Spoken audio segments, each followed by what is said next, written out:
Hello friends, चला तर आपण आज बघूयात अगदी restaurant style paneer tikka masala recipe.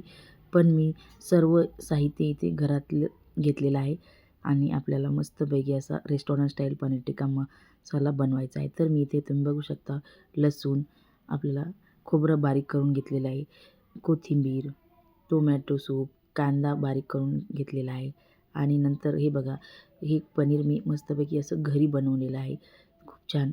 तर इथे तुम्ही बघू शकता मस्त फ्रेश ताजेतवानं पनीर आहे आणि ते आपल्याला मस्तपैकी तळून घ्यायचं आहे. थोडंसं तळून घेतल्यामुळं ना त्याला खूप छान टेस्ट येते. तुम्ही बघू शकता इथे थोडंसं लालसर तळून घ्यायचं आहे आपल्याला पनीर. मग थोडंसं टेस्टी लागते. रेस्टॉरंटमध्ये काय होते, पनीर हे तसंच टाकतात, तर त्यामुळे त्याला भाजीला टेस्ट येत नाही. तर हे असं तळून घेतल्यामुळे खूप छान टेस्ट येते. तुम्ही एकदा नक्कीच ट्राय करा अशा पद्धतीने. तर तुम्ही नेहमीच ट्राय करसाल. तर पनीर तळून घेतल्यानंतर आपल्याला फोडणी द्यायची आहे. त्यामध्ये थोडीशी मोहरी घालायची, लसूण लसूण आपल्याला थोडंसं लालसर होईपर्यंत परतून घ्यायचं आणि नंतर त्यामध्ये आपल्याला कांद्याची पेस्ट जी केलेली आहे ती टाकायची आहे. थोडंसं जिरेपूड टाकायची आहे.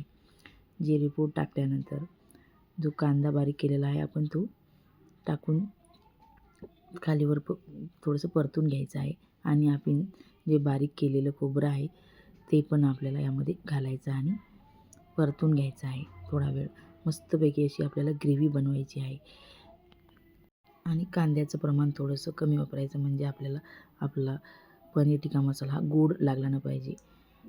आणि हे त्यानंतर आपल्याला चवीनुसार चटणी पावडर पण घालायची आहे.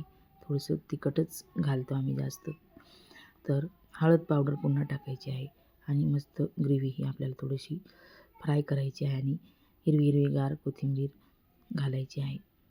मग मस्तपैकी ग्रेव्ही बनलेली आहे, तुम्ही बघू शकता. ही चवीनुसार मीठ पण घालायचं आहे आपल्याला आणि पनीर टिक्का मसाला हा मी पनीर शाही टिक्का मसाला हा वापरलेला आहे. खूप मस्त त्याची टेस्ट आहे. तुम्ही पण तोच मसाला वापरू शकता. आणि टोमॅटोचं सूप जे बनवलेलं आहे तो पण या ग्रेव्हीमध्ये मिक्स केलेला आहे आणि मस्तपैकी ग्रेव्ही ही परतून घ्यायची आहे आणि चवीनुसार मीठ घालायचं आहे त्यामध्ये. नंतर आपल्याला थोडंसं पाणी घालून आपल्याला ग्रेव्हीला थोडीशी उकळी येऊ द्यायची आहे आणि नंतर मग आपल्याला त्यामध्ये पनीर सोडायचं आहे.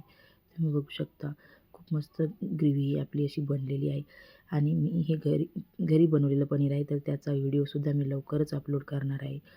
आणि तुम्हाला जर व्हिडिओ आवडला असेल तर नक्कीच लाईक करा, कमेंट करा, सबस्क्राईब करा. ही आपली ग्रेव्ही मस्तपैकी बनलेली आहे आणि त्यामध्ये आता पनीर घालत आहे. मस्त, खूप मस्त भाजी अशी बनलेली आहे. खूप छान स्वाद आलेला आहे. तर तुम्ही पण नक्कीच ट्राय करा एकदा. थँक्यू. Bye bye.